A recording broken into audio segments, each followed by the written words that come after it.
Good evening, welcome to my laboratory. Okay, this is part 4 of the negative triggering or negative drive demonstration. And I've made another couple of changes. Instead of the light bulb now, I hope I've convinced you with the light bulb what's going on in terms of the drive relationship and the circuitry and all of that. So I've replaced the light bulb. A light bulb is a nonlinear load and it's pretty low resistance. So here what I've done is I've got two 5 ohm wirewound resistors, and I've put them in series, and I've just plugged them in where the light bulb was. Okay, so you can imagine those things glowing. And then I've also put in a 1 ohm wirewound resistor as a current viewing resistor in the position shown in the diagram. What diagram? Well, let's see, where is it's in the same place as the diagram in the Ainslie paper. It's the current viewing shunt, except instead of using 0.25 ohm, I'm just using 1 ohm. It's just easier to calculate. Alright, and of course the negative rail, the common circuit ground, is all on one side of that current viewing shunt. The power supply from the 24 volt batteries, negative comes in there.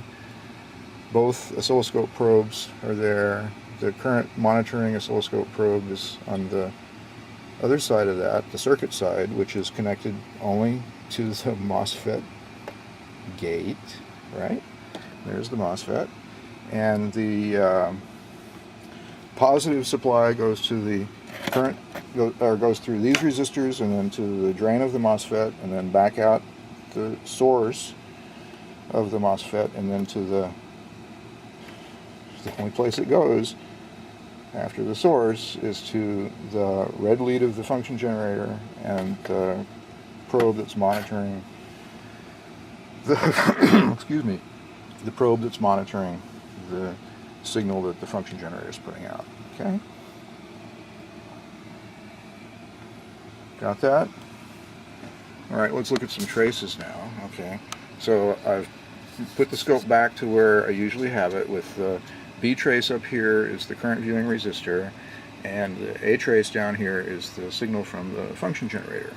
Okay, and we're looking at the function generator signal at 5 volts per division, and the current viewing resistor trace at it's through a 1x, or rather, I'm sorry, a 10x attenuated probe, so that's 1 volt per division. Let's go ahead and put it at 2 volts per division, so that it conforms to Ainslie's scene. Okay, and we'll turn both those channels on to DC coupled, and then now we'll look at the signal. And you can see that I've pumped up the frequency now to about 16 or 1700 or 16, I'm sorry, 1.6 kilohertz now, and I've also established the duty cycle similar to what Ainslie shows in scope shots like figure 3.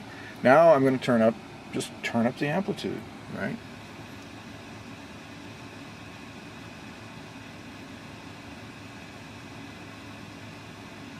Can we even get 12 volts? Let's see, where are we here? That's 5 volts, 10 volts, 12 volts there.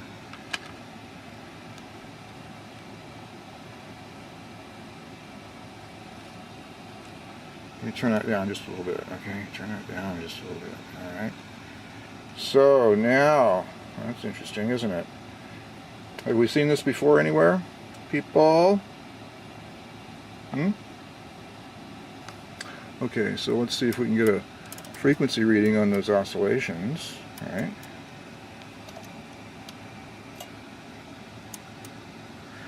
Okay, so I'm at 1 microsecond per division now, and let's see here.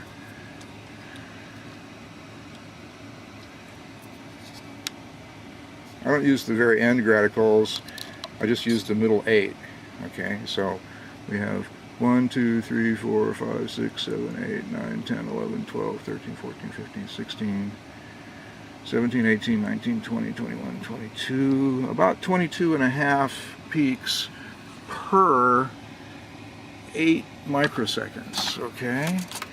So let's see here. Let's see what that works out to.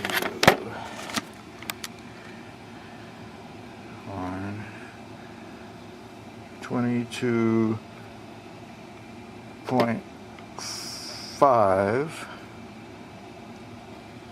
per 0.00008 seconds equals,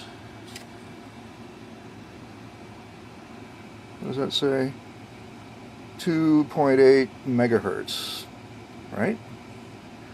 2,812,500.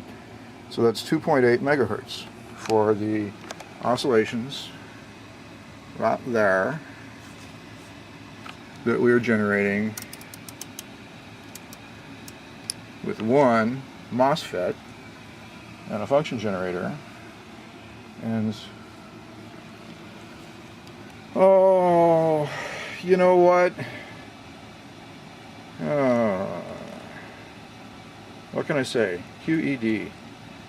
Thank you for watching.